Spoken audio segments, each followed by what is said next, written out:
Everyone, स्वागत है आप सभी का आपके अपने चैनल टॉपर टारगेट पर। मैथ का आखिरी चैप्टर प्रोबेबिलिटी यानी कि प्रायिकता क्लास 12 के लिए आखिरी पड़ाव पर है। एक्सरसाइज इसमें 3 ही रहे हैं अब आपके नवीनतम पाठ्यक्रम में। तो एक्सरसाइज 13.1, 13.2, 13.3, तो इसमें 1 और 2 को कंप्लीट पहले ही करा दिया गया है। 13.3 में भी 7 क्वेश्चन हमने पिछले लेक्चर तक अटेंड करा दिया आपको। 7 क्वेश्चन कंप्लीट हो चुके हैं। क्वेश्चन नंबर 8 से आज की क्लास में हम कंटिन्यू करेंगे और कोशिश करेंगे फिनिश करें इसे। अगर नहीं भी फिनिश हो पाए, 1-2 क्वेश्चन रह गया तो इसको मिसलेनियस में आगे मैं कवर करा दूंगी। तो क्लास को लास्ट तक देखिएगा क्योंकि 13.3 जो एक्सरसाइज है बेस थ्योरम और टोटल प्रोबेबिलिटी पर है, जिसका बेसिक कॉन्सेप्ट भी मैंने करा दिया है, तो उसी पर है। और इस पे क्वेश्चन जो भी आपके एग्जाम में बनने वाले हैं ये 7 से 8 नंबरों वाले प्रश्न इस प्रश्नावली पे बनेंगे। कोई भी क्वेश्चन इस प्रश्नावली से अगर आ गया एग्जाम में और आएगा कंफर्म है, एक लॉन्ग क्वेश्चन इस एक्सरसाइज से कंफर्म है, वो भी 7 से 8 नंबर में। और 14 से 15 14 या 13 सवाल है, 13 से 14 सवाल इस प्रश्नावली में है। तो ये 13 से 14 सवाल अगर आप ध्यान से पढ़ लेते हैं तो यही मैं लिख के देती हूँ आपका 7 से 8 नंबर कोई काट नहीं सकता, लेकिन ये 13-14 सवाल आपको अच्छे से आ जाने चाहिए। तो जिसे मैं लगभग 7 करा चुकी हूँ, 8वां आप करा रही हूँ, तो क्लास को लास्ट तक देखिएगा। यदि आप इस चैनल पे फर्स्ट टाइम कोई लेक्चर अटेंड कर रहे हैं तो चैनल को जरूर सब्सक्राइब कर लीजिए, ताकि हर वीडियो अब आपको सर्च ना करना पड़े, सीधे मिलता रहे, और नोटिफिकेशन को ऑन कर लीजिए। आइए देखते हैं 13.3 का 8वां क्वेश्चन। पढ़ते हैं इसको। दिया एक कारखाने में ए और बी 2 मशीनें लगी हैं। पूर्व विवरण से ये पता चलता है कि कुल उत्पादन का 60% मशीन ए और 40% मशीन बी द्वारा किया जाता है। इसके अतिरिक्त मशीन ए का 2% और मशीन बी का 1% उत्पादन खराब है। यदि कुल उत्पादन का एक ढेर बना लिया जाता है और उस ढेर से यादृच्छिक निकाली गई वस्तु खराब हो तो इस वस्तु के मशीन ए द्वारा बने होने की प्रायिकता बताइए। बेस प्रमेय यही कहता है कि ये प्रतिलोम प्रायिकता है, यानी कि आपको उत्तर दे दिया है, निकाली गई वस्तु खराब है, ये दे दिया है। तो कह रहे जो खराब वस्तु निकाले हो वो ए मशीन ने बनाया था, इस बात की प्रायिकता बताइए। यही तो बेस प्रमेय की निशानी है, उत्तर देता है, प्रश्न के लिए पूछता है। आइए देखते हैं। जो भी मैंने आपको बताया था बेस प्रमेय के बेसिक कॉन्सेप्ट में कि जो आपको ज्ञात होगा उसे आप ए मान लीजिए, लेकिन इस सवाल में अगर आप ए मानोगे तो कंफ्यूजन बनेगा। ऐसा इसलिए क्योंकि यहाँ मशीन ए भी कहा है, तो यहाँ पे थोड़ा सा कंफ्यूजन होगा, इसलिए इस बार हम सिंबल थोड़ा सा चेंज कर लेते हैं। हालांकि रिजल्ट जो देता है उसे हम ए मानते थे, लेकिन यहाँ मशीन ए दे रखा है तो सिंबल कुछ और ले लेते हैं, ई ले लेते हैं। तो यहाँ पे मान लेंगे हम लोग, माना अगर क्वेश्चन आपको सही से विजिबल नहीं हो रहा है तो आप बुक को ओपन कर लीजिए, बुक में क्वेश्चन को देखिए, क्योंकि हो सकता है बोर्ड पे आपको क्वेश्चन सही से ना दिखाई पड़ रहा हो या शाइनिंग आ रही हो। थोड़ा सा शायद लाइट का इशू है, यहाँ पे थोड़ा सा शाइनिंग आता है बोर्ड पे, तो आप क्वेश्चन इस प्रश्न को किताब में जरूर खोल लीजिएगा। आइए देखते हैं। माना कि ई दर्शा रहा है, ई किसे दर्शा रहा है? खराब वस्तु को, खराब वस्तु को दर्शा रहा है ई, ठीक है। और हम यहाँ पे 2 मशीनें हैं ए और बी, तो यहाँ पे E1 को मान लीजिए, E1 दर्शा रहा है वस्तु को, या फिर ऐसे लिखिए E1 दर्शा रहा है मशीन ए द्वारा बनी वस्तु को। E1 क्या दर्शा रहा है? मशीन ए ने उस वस्तु को बनाया है, और E2 अगर दर्शा रहा हो कि मशीन बी द्वारा बनी वस्तु, मशीन बी द्वारा बनी वस्तु। यहाँ पे E1 दर्शा रहा है कि ए मशीन ने जो भी वस्तुओं को बनाया है, E2 दर्शा रहा है कि बी मशीन ने जिन वस्तुओं को बनाया है, और ई दर्शाएगा कि खराब वस्तु क्या है। आइए देखते हैं। यहाँ पे सबकी प्रायिकता हम लिखते हैं। अगर हम लिखें P1 यानी कि E1 माने ए मशीन द्वारा बनाई गई वस्तु, तो कैसे होंगी इसकी प्रायिकता? यहाँ पे दे रखा है, देखिए एक कारखाने में ए और बी 2 मशीनें कि कुल उत्पादन का 60% मशीन ए करता है। तो इवन यही तो है, मशीन ए द्वारा कितनी वस्तु उत्पादित हो रही हैं? 60%। 60% को अगर परसेंट में बदलेंगे तो 60/100 यानी कि आपका 0.6 आने वाला है। और अगर मैं यही पूछ लूं कि PE2 क्या आएगा? E2 क्या दर्शा रहा है? मशीन बी द्वारा बनी वस्तु।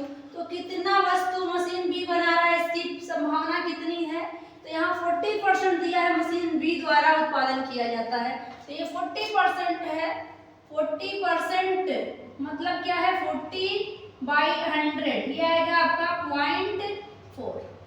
ठीक है, PE2 और PE1 दोनों आ गया, यानी मशीन ए की कितनी संभावना है वस्तु उत्पादन की और मशीन बी की। अब हमें देखना है कि मशीन ए कितना खराब उत्पादन कर रही है, मशीन बी कितना खराब उत्पादन कर रही है। यहाँ प्रश्न खराब उत्पादन पे ही बना है, अच्छे उत्पादन की यहाँ चर्चा नहीं है। आइए देखते हैं कि अगर मशीन E1 है, मशीन ए है, E1 दर्शा रहा है ए मशीन को, तो मशीन ए है तो कितनी खराब वस्तु यानी ई, यहाँ हम निकालेंगे PE/A1 यानी E1 दर्शा रहा है कि मशीन ए है और ई दर्शा रहा है खराब वस्तु, यानी मशीन ए ने कितनी खराब वस्तु का उत्पादन किया। तो ये दिया है यहाँ पे, ये भी हमें निकालने की जरूरत नहीं है। क्या दिया? इसके अतिरिक्त मशीन ए का 2% और मशीन बी का 1% उत्पादन खराब है। तो ये दे दिया है, कितना परसेंट? 2%। 2% ये खराब बना रहा है, यानी 2/100 यानी आपका 0.2 आएगा। और यहाँ पे देख लेते हैं कि मशीन आपका जो बी है यानी कि E2 घटना इसको लिए हैं, ये कितना खराब उत्पादन कर रहा है। तो इसका दिया है 1%, 1% यानी 1/100, इसका मान आ जाएगा आपका 0.01। और यहाँ पे ध्यान से उतर गया, 0.02 होगा ना, 2 अंक पे दशमलव लगेगा दोनों में। अब आइए देखते हैं हमें निकालना क्या है। हमें निकालना यह है, कह रहा है यदि ज्ञात हो कि निकाली गई या इच्छा से निकाली गई वस्तु खराब हो तो इस वस्तु के मशीन ए द्वारा बने होने की प्रायिकता, यानी आपसे कुल मिला के पूछा है कह रहे मशीन ये ज्ञात है कि वस्तु खराब है, यानी ई दर्शा रहा है खराब, तो मशीन ए ने बनाया था, यानी E1 यहाँ दर्शा रहा है ए को, तो E1/A आपको निकालना है यहाँ पे। तो आइए हम बेज प्रमेय को लगाते हैं और इसका वैल्यू निकालते हैं बेज प्रमेय से। बेज प्रमेय कहता है कि PE1/E क्या होगा, यहाँ E होगा, नीचे E, PE1/E जो ये पूछा है उसका वैल्यू क्या होगा।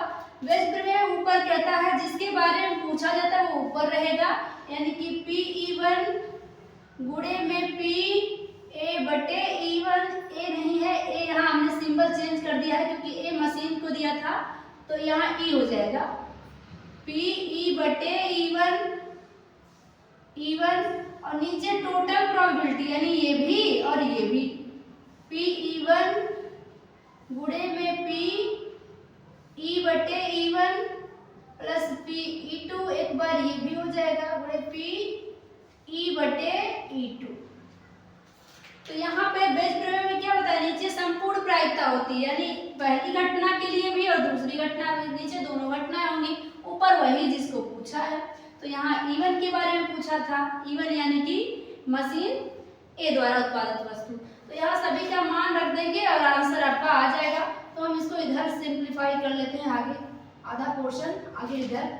तो हमें क्या हमने निकाला था PE1/E, PE1 में E क्या आ जाएगा हमारे पास, यहाँ PE1 की वैल्यू कितनी थी 0.6 थी, 0.6 गुणे में PE/E1 की वैल्यू ये रही 0.02,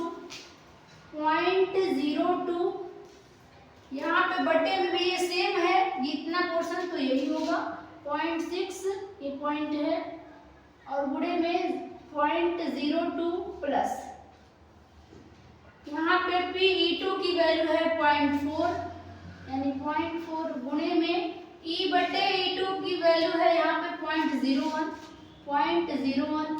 सिंप्लीफाई करेंगे तो कितना आएगा, 6 का 2 में गुणा होगा 12, और दशमलव आपका 1, 2 और 3 अंक पे लगेगा, तो 1, 2 हो चुका, तीसरा अंक ये रहा। अब यहाँ पे इसको गुणा करेंगे तो सेम ही आएगा 0, 1, 2, क्योंकि ये दोनों सेम है, प्लस यहाँ करेंगे तो 4 आएगा, और यहाँ पे दशमलव लगेगा 3 अंक पे, 2 यहाँ से 1 यहाँ से, तो 1, 2 हो गया 3, ये आएगा आपका। अब इसको जोड़ दीजिए, अब इसको जोड़ देंगे 0.012 अपान ये जुड़ेगा तो 3 अंक पे दशमलव है, तो 4, 2, 6, 1 और 0। अब दशमलव हटाएंगे तो 1000 से ऊपर और 1000 से नीचे हम गुणा कर देंगे, तो यहाँ दशमलव हट जाएगा, ऊपर में आएगा 12 और नीचे में आएगा 16, 4 से कटेगा 3 बार में, 4 बार में, यहाँ से सीधे सीधे आपका P even अपान E आ गया 3/4, और यही इस प्रश्न का सही आंसर है। तो ये सिर्फ इस क्वेश्चन में हमने नहीं किया है, अभी तक जितने भी सवाल इस प्रश्नावली में लगे हैं सब पे यही बेस प्रमेय, यही चीजें लगी हैं, तो अलग नहीं है। अगर आप सीधे आज का लेक्चर अटेंड कर रहे हैं तो आपको थोड़ी सी समस्या तो होगी, क्योंकि बेस प्रमेय मैंने पिछले क्लासेस में बताया हुआ है, तो आज मैं सिर्फ क्वेश्चन को करा रही हूँ। इसको मैंने बेसिक कॉन्सेप्ट इसका अलग से ले रखा है, डिस्क्रिप्शन में इस पूरे चैप्टर की प्लेलिस्ट पड़ी है, जो भी क्लास आपका मिस हुआ है वहां से आप कंप्लीट कर सकते हैं इसको, तो इसे जल्दी से नोट करिए, हम अगले सवाल पे बढ़ जाए, सवाल नंबर 9 पर। तो इसे नोट करिए, बस यहाँ पे इसमें तो सिंप्लीफाई खुद ही कर दिया है क्वेश्चन ने, इसमें लैंग्वेज आसान है थोड़ा सा, क्योंकि आपको ए और बी मशीन का जो कितनी वस्तुएं उत्पादन कर रही हैं दे दिया है, कितनी इनकी वस्तुएं खराब है वो भी दे रखा है, कुछ भी निकालना नहीं पड़ा है, बस हमें चुनना है कि कौन सा वैल्यू क्या है, कौन सा ई है, कौन सा इवन मानना है, कौन सा E2 मानना है, बस आपको इतना ही इस प्रश्न में ध्यान देना था। नोट कर लीजिए, अगले प्रश्न की ओर बढ़ते हैं।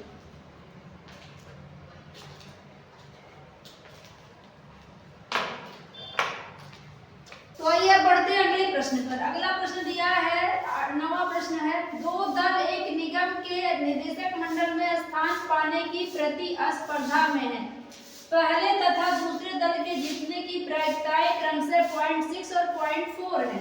इसके अतिरिक्त यदि पहला दल जीतता है तो एक नए उत्पाद प्रारंभ होने की प्रायिकता 0.7 है, और यदि दूसरा दल जीतता है तो इस बात की प्रायिकता 0.3 है। इसकी प्रायिकता ज्ञात कीजिए कि नया उत्पाद दूसरे दल द्वारा प्रारंभ किया गया था। प्रश्न को देखिएगा, एक बार मैं समझा रही हूँ आपको, एक बार मैंने बस रीडिंग कर दिया, क्वेश्चन को एक बार हमने पढ़ लिया, अब इसको समझ के पढ़ते हैं। देखिए कह रहा है कि दो दल हैं और वो दोनों कंपटीशन में है कि हमें किसी निदेशक मंडल में स्थान मिल जाए, ठीक है, दोनों में कंपटीशन है। अब पहला दल इसमें जीत जाएगा, इस बात की प्रायिकता 0.6 है, और दूसरा दल जीत जाएगा, इस बात की प्रायिकता 0.4 है। और कह रहा है इसके अतिरिक्त यदि दोनों में से पहला दल जीत जाता है तो वह एक नया उत्पाद की शुरुआत कर देगा, इस बात की प्रायिकता 0.7 है, जबकि दूसरा दल अगर जीतता है तो वह नया उत्पाद शुरू करेगा, इस बात की प्रायिकता 0.3 है। तो कह रहा है यदि, तो आप इस बात की प्रायिकता ज्ञात कीजिए कि जो नया उत्पाद शुरू होगा वो दूसरे दल द्वारा होगा। तो नया उत्पाद शुरू होगा, दूसरे दल द्वारा होगा शुरू। तो ये बताइए उत्पाद शुरू कब होगा? यहाँ इस प्रश्न में मिसिंग है, जो ज्ञात होता है ना वो मिसिंग है, दिया नहीं है, आपको सोचना है।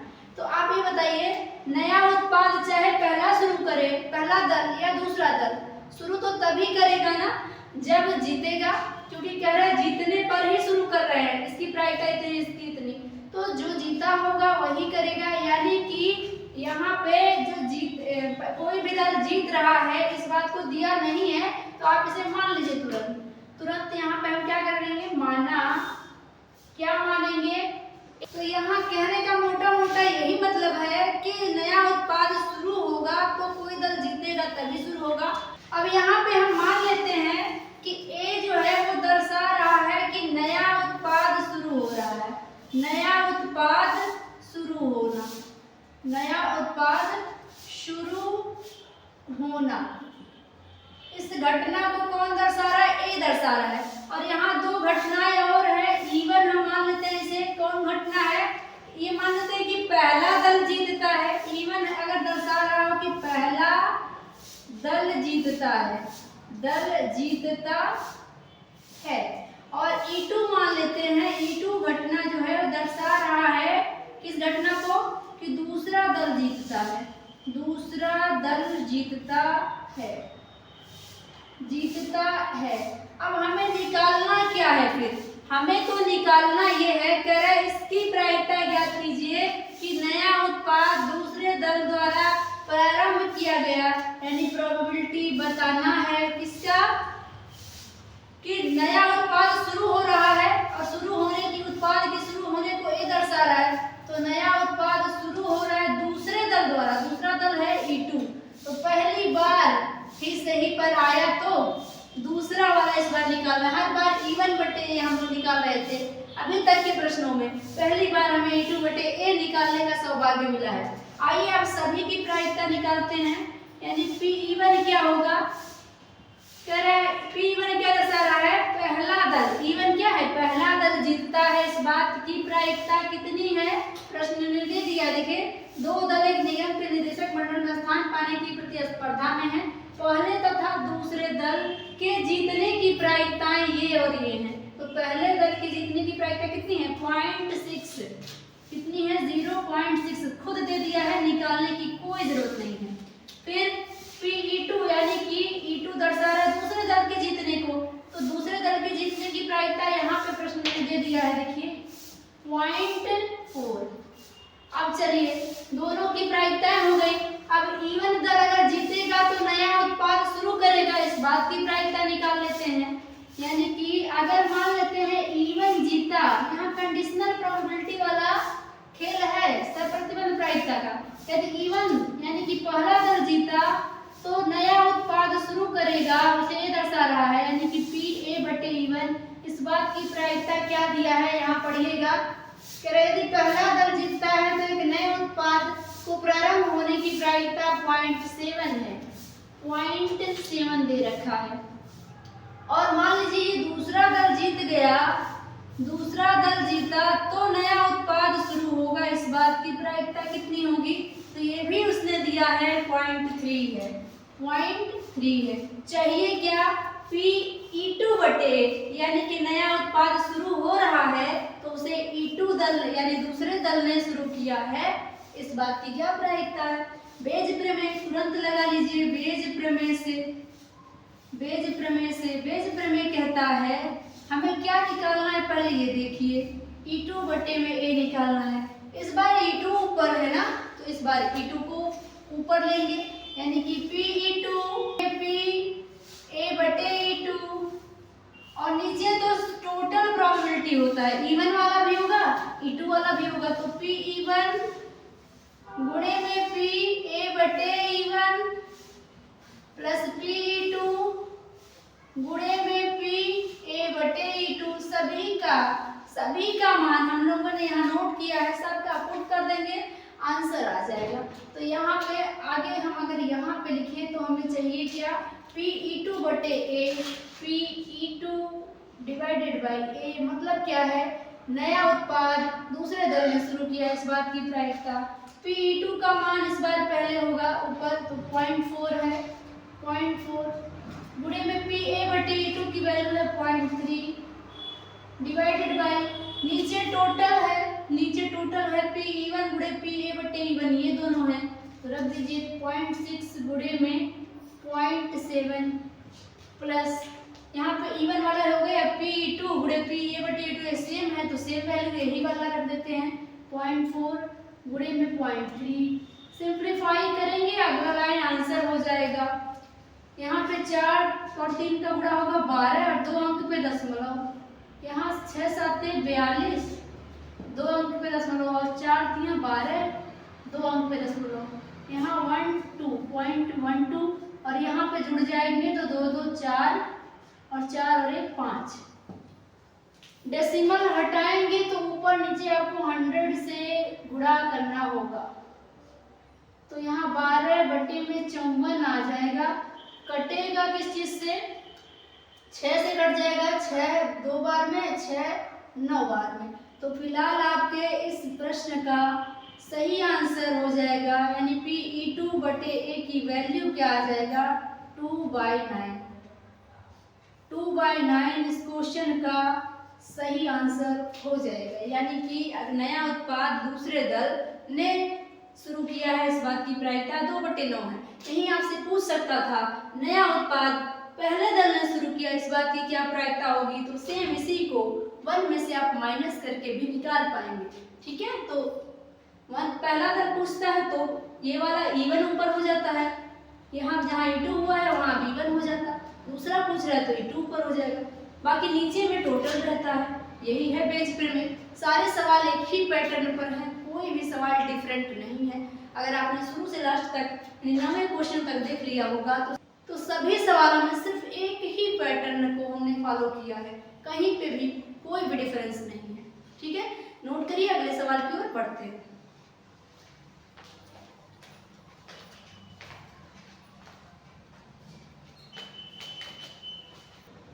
आइए बढ़ते हैं अगले सवाल पर, यानी कि सवाल नंबर 10 पर। और सवाल नंबर 10 जो है ना, एक बार पढ़ने पे आपके दिमाग के ऊपर से जाएगा, लेकिन दूसरी बार पढ़ोगे थोड़ा ढंग से सोच के संभल के तो बहुत ही इंटरेस्टिंग लगेगा।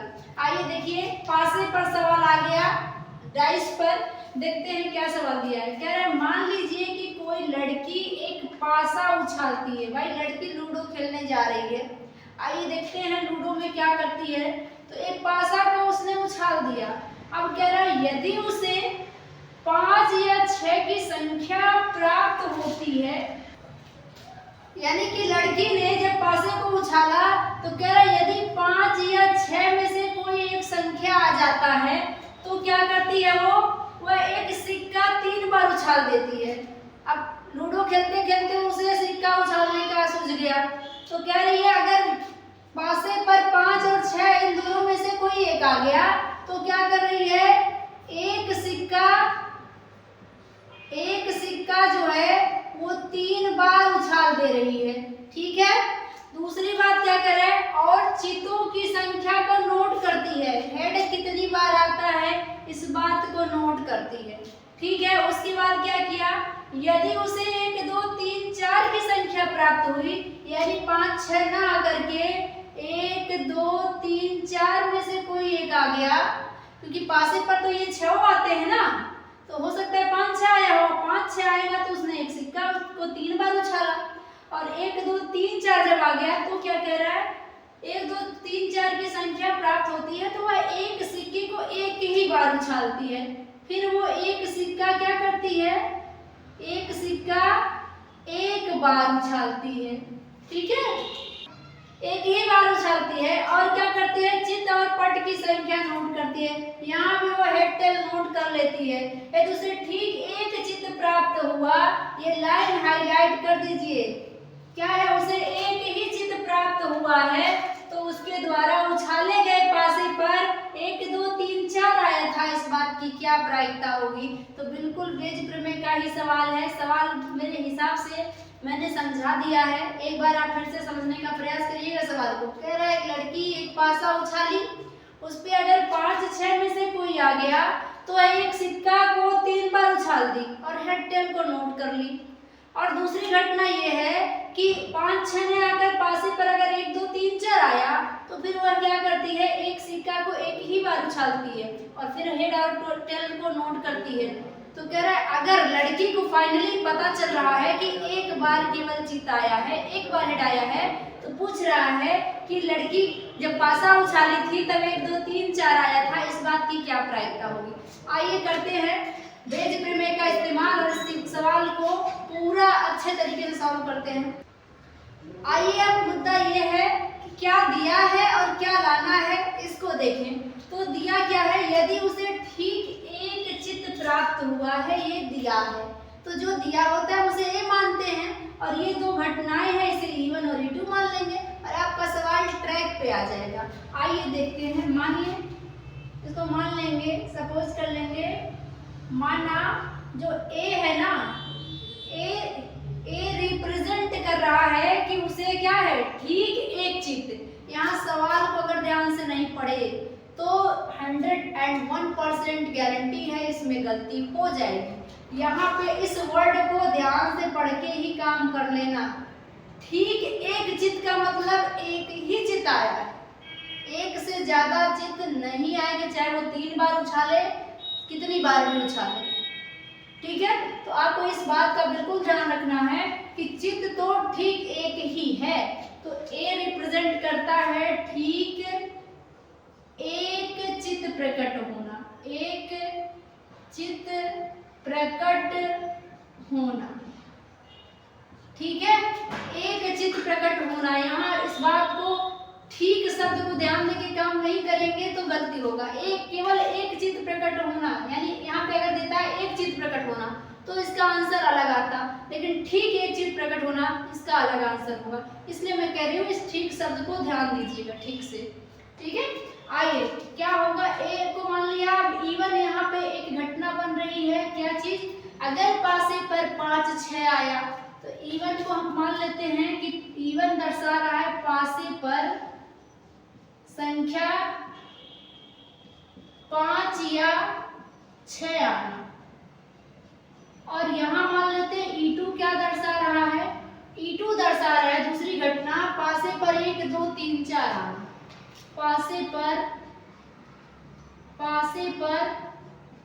1 2 3 4 आना, इनमें से कोई एक आना, ये हो गया E2, 5 या 6 आना E1, ठीक एक चित्त आना ए हो गया। अब आपसे क्या पूछा है ये भी तो देख लो, कह रहा है यदि उसे ठीक एक चित्त प्राप्त हुआ है, यानी एक चित्त प्राप्त होना ए दर्शा रहा है, ये पता है, तो उसके द्वारा उछाले गए पासे पर 1 2 3 4 होने की प्रायिकता, 1 2 3 4 होने वाला घटना कहाँ है, E2 है, यानी आपको P(E2)/A निकालना है। Is that clear? क्या यहाँ तक बातें आपको समझ में आ रही हैं? इस बार आपको E2/A निकालना है, जैसे पिछले क्वेश्चन में निकाला है हम लोगों ने। आइए अब सबकी प्रोबेबिलिटी देखते हैं। यहाँ पे सबकी प्रायिकता आपको निकालनी पड़ेगी, किसी का भी दिया नहीं है, ये खास बात है इस प्रश्न का, तो थोड़ा सा एक्स्ट्रा एफर्ट यहाँ लगने वाला है। यहाँ देखते हैं P(E1) क्या होगा, P(E1) होगा क्या एक्चुअल में, यानी कि E1 माने पासे पर संख्या 5 या 6 आना, इस बात की प्रायिकता क्या होगी। अब मैं यहाँ आपको एक चीज समझाती हूँ, पासे पर आता कितना है, मान लीजिए जनरली एक पासा उछाल दिया तो 1 2 3 4 5 या 6 में से ही कोई एक आता है, तो इसमें हमें कितना है, 5 या 6 आने की संभावना कितनी है, 5 या 6 केवल आने की संभावना कितनी है, तो इसकी अनुकूल परिस्थितियां हैं 2, तो अनुकूल है 2, 5 या 6 दो नंबर है, तो 2 अनुकूल परिस्थिति है, अब बटे कुल परिस्थिति होती है 6, क्योंकि 6 अंक है, तो 6 में से 2 बार संभावना है कि आपका क्या आ जाए, 5 या 6 आए, बाकी नहीं, तो यहाँ पे ये 2/6 हो जाएगा, तो काटेंगे इसको तो 1/3 यहाँ पे आने वाला है P(E1). और अगर मैं यही पूछ लूँ P(E2) क्या आएगा, P(E2) क्या कहता है, E2 कहता है पासे पर 1 2 3 4 आना, तो 1 2 3 4 पासे पर आ रहा है, तो इसकी अनुकूल परिस्थितियां यहाँ पे 4 अंक हैं, तो ऊपर अनुकूल परिस्थिति होगी 4 और कुल परिस्थिति यहाँ भी बटे में होगा 6, क्योंकि 6 ही अंक आ सकते हैं पासे पर, भाग देंगे तो 2 बार में, ये 3 बार में, ये 2/3 हो जाएगा और ये 1/3 हो जाएगा। यहाँ तक क्लियर है, P(E1) P(E2) आ चुका है। अब हमें ठीक एक चित्त आना, इस बात की प्रायिकता चाहिए। अगर मान लीजिए यहाँ पे हमें चाहिए P, अगर इवन घटना हो रही है तो ए के होने की क्या प्रायिकता है ये निकालना है, अर्थात यहाँ पे कहने का मतलब ये है इवन यानी पासे पर अगर 5 6 आया है तो ठीक एक चित्त आएगा, इस बात की कितनी प्रायिकता होगी। तो यहाँ इस बात को भी देखिएगा जो यहाँ पे मैंने शुरू में आपको समझाया, पासे पर जब 5 या 6 आया था तो एक सिक्का कितनी बार हम लोगों ने उछाला था, एक सिक्का 3 बार उछाला था, और एक सिक्का जब आप 3 बार उछालोगे तो उसकी कितनी प्रतिदर्श समष्टि आएगा, प्रतिदर्श बिंदु कितना होगा, जरा इस बात को यहाँ समझिएगा। एक सिक्का जब 3 बार उछालते हैं, मैं यहाँ बना के दिखा देती हूँ, लेकिन यहाँ पे अब आपको ट्रेंड हो जाना चाहिए इस चीज़ के लिए, क्योंकि ये सब चीज़ें हम पिछले प्रश्नावली में पढ़ चुके हैं, 11th में भी पढ़े हैं आप। तो एक सिक्का 3 बार उछालेंगे तो आपका क्या आएगा, 8 परिस्थितियां आती हैं, कौन कौन सी थोड़ा सा मैं यहाँ बता दूं, ध्यान दीजिए, तीनों बार हेड आ सकता है, तीनों बार टेल आ सकता है, शुरू में 2 बार हेड और 1 बार टेल आ सकता है, शुरू में 2 बार टेल और 1 बार हेड आ सकता है। फिर यहाँ पे शुरू में हेड फिर टेल फिर हेड आ सकता है, या इसी तरह शुरू में टेल फिर हेड फिर टेल आ सकता है। फिर यहाँ पे पहली बार आपका जो है टेल आ सकता है, 2 बार हेड आ सकता है, और ये हो सकता है कि पहली बार हेड आ जाए फिर दोनों बार टेल आ जाए। यहाँ पे कितना हो गया, 1 2 3 4 5 6 7 और 8, ये टोटल है आपका तीनों बार का, 1 2 3 4 5 6 7 8। कैसे पता चला कि 8 ही आएगा? एक सिक्का जब 3 बार उछालेंगे तो सिक्के पे तल कितने होते हैं, 2। तो मैंने ये आपको डायरेक्ट बताया था कुल कितना आएगा निकालने के लिए। तो तल पे, यहाँ पे तल कितने होते हैं सिक्के पर, 2। तो 2 पे पावर कितनी बार उछाला जा रहा है, 3 बार। तो 2 पे पावर 3 यानी 8 परिस्थितियां आएंगी जो यहाँ पे है। तो ये मैंने एग्जाम्पल आपको दिया है, इसको आपको इन्वॉल्व नहीं करना है, इतना आप रफ वर्क आप कर सकते हैं क्योंकि ये चीजें आपका 11th का पोर्शन था। ठीक है, तो मैंने समझा दिया, बट आपको डायरेक्टली यहाँ लिखना होगा कि आपका ठीक एक चित आने की प्रायिकता हमें चाहिए। ठीक एक चित आएगा, एक चित कहाँ पे है, यानी कि ठीक एक हेड कहाँ पे है, इन परिस्थितियों में कितनी बार है बताइए मुझे। तो यहाँ 3 हेड है, नहीं आएगा, ये भी नहीं। ठीक एक हेड कहाँ है, यहाँ भी नहीं, यहाँ है 1 मिला, यहाँ भी नहीं, यहाँ है 2 मिला, और ये लास्ट वाले में है 3 मिला। यहाँ क्या दिख रहा है, ठीक एक चित यानी ठीक एक हेड, यहाँ मिला, यहाँ मिला, यहाँ मिला, यानी अनुकूल परिस्थितियां कितनी हैं इसमें, 3 है। कितने में से, 8 में से। तो 3/8। क्या आपको ये बात समझ में आ रही है? एक सिक्का 3 बार, यहाँ पे P E1/A आएगा क्या, 3/8 कैसे आया? 5 6 जब आया था पासे पर तो सिक्का 3 बार उछला था, तो 3 बार के लिए प्रतिदर्श बिंदु ये 8 होंगे। अब ठीक एक बार हेड पूछा है, तो ठीक एक बार हेड केवल यहाँ यहाँ यहाँ, यानी 3 बार ऐसा हो रहा है। तो 3 बार हो रहा है कितने में से, 8 में से। तो यही तो पूछा है 3/8, यानी ठीक एक बार चित होने की प्रायिकता कितनी है, 3/8। अब हमको क्या करना है, हमें अब E2 अगर आया है, यानी कि पासे पर 1 2 3 4 आया है, तो ठीक एक चित आने की कितनी संभावना होगी, यानी ए ऐसा रहा ठीक एक चित। तो यहाँ आप इसको क्या मिटा दो, या थोड़ा सा रुक जाते हैं, अभी बाद में मिटा देंगे। यहाँ एक बार जब सिक्का उछालोगे, जब सिक्का एक बार उछलेगा, सिक्का जब एक बार उछलेगा, ये रफ वर्क में कर रही है, अभी मिटा दूंगी, तो आपका सिर्फ हेड आ सकता है या फिर टेल। तो यहाँ 2 संभावना आई, एक हेड एक टेल, यानी यहाँ 50-50 हो गया, 50% यानी 1/, आधा संभावना हेड आने की, आधा संभावना है टेल आने की। तो यहाँ ज्यादा सोचना ही नहीं है, यहाँ ठीक एक चित आएगा, इस बात की संभावना भी कितनी है, आधा है, और ठीक एक टेल की भी संभावना आधा है, क्योंकि सिक्का तो एक ही बार उछल रहा है इस वाले में। ठीक है, तो ये था ओवरव्यू इस क्वेश्चन का। ये हुआ पहली घटना, इसके बाद इसके वजह से ये हुआ, ये निकाल दिए, ये हुआ तो क्या हुआ, एक ही बार उछला तो निकाल दिया। अब क्या मैं इसे मिटा के आगे इसको सॉल्व करूं? यहाँ पे अब बेज प्रमेय से हम E2/A निकाल लेते हैं। बेज प्रमेय कहता है कि P E2/A में A क्या होगा, आप निकालिए। E2 ऊपर है, इस बार E2 पूछा है तो E2 ऊपर रहेगा, यानी P E2 गुणे में P A/E2, और नीचे टोटल प्रोबेबिलिटी E1 का भी रहेगा, E2 का भी रहेगा, तो P E1 गुणे में P A/E1 plus P E2 गुणे में P A/E2। सभी का वैल्यू पुट कर देंगे, आंसर आ जाएगा। तो आगे का जो प्रोग्राम है हम यहाँ करने वाले हैं, ये आपका मैं यहाँ पे थोड़ा सा ये दिखा देती हूँ, ये क्वेश्चन को मैंने समझाया था। आगे यहाँ करेंगे, यहाँ पे हमारा P E2/A में A क्या आ जाएगा, आइए देखते हैं। यहाँ सबका वैल्यू पुट करेंगे। P E2 का मान क्या है, 2/3 में 3, और P A/E2 का मान है 1/2। पूरा बट्टे में क्या है, P E1 गुणे P A/E1, ये रहे दोनों मान, तो 1/3 गुणे में 3/8 और प्लस यहाँ ये सेम है तो ये वैल्यू रख देंगे 2/3 1/2 सॉल्व करेंगे क्या आएगा। इसको आगे सॉल्व करेंगे 2 से 2 आपका कट गया 1/3 नीचे बचा यहाँ पे और यहाँ पे देखिए 2 से 2 ये भी कट जाएगा 1/3 यहाँ पे भले 3 कट रहा है काटिए मत 1/3 दोनों में है कॉमन ले लीजिए यहाँ बचेगा 3/8 और प्लस यहाँ बचेगा केवल और केवल 1 तो अब आपका 1/3 पूरा का पूरा कट गया है तो इसको आगे सॉल्व करेंगे तो क्या आएगा यहाँ फाइनली Pe2/a क्या आएगा Pe2 बटे में a ये E2 है क्या आएगा यहाँ इसको हल करेंगे तो ये 1 हो जाएगा और ये क्या हो जाएगा तिरछी यहाँ पे गुणा होगा तो 3 और 8 और बटे में भी आएगा आपका 8 तो फाइनली यहाँ से 8 ऊपर जाएगा 8 बटे में 8 3 11 8 बटे में 11 इस प्रश्न का सही आंसर हो जाएगा यानी कि Pe2/a का वैल्यू हो जाएगा 8 बटे 11।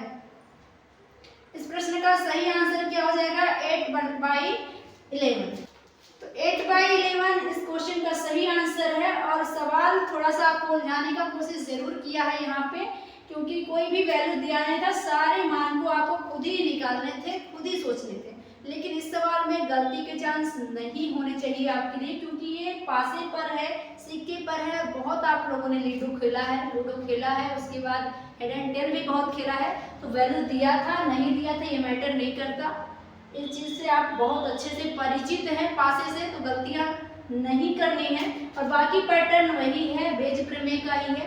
तो आज हमने क्या किया क्वेश्चन नंबर 8 से लेके आगे बढ़ा के 10 तक पहुंचा दिया है 2 से 3 क्वेश्चन और रह गए हैं जिसमें 2 बहुविकल्पी क्वेश्चन है 2 लॉन्ग क्वेश्चन रह गए हैं तो इनको हम अगली क्लास में कंप्लीट करा देंगे आपको। फाइनली यहाँ पे आज का क्लास यहीं तक रहेगा तो अगर वीडियो पसंद आया है तो लाइक जरूर कर दीजिएगा कोई डाउट रह गया है तो जरूर कमेंट कर दिया करिएगा अगले क्लास में मैं उसे जरूर क्लियर करा दूंगी। चैनल को अभी तक सब्सक्राइब नहीं किए तो सब्सक्राइब जरूर कर लीजिएगा साथ में बेल आइकन को हिट करके वीडियो का नोटिफिकेशन हमेशा ऑन रखिए ताकि हर वीडियो का आपको नोटिफिकेशन टाइमली मिलता रहे कोई भी लेक्चर आपका मिस ना हो। मिलेंगे अगली क्लास में और इस एक्सरसाइज को पूरा फिनिश करके टाटा बाय बाय बोलेंगे तब तक अपना ध्यान रखिएगा बाय बाय टेक केयर।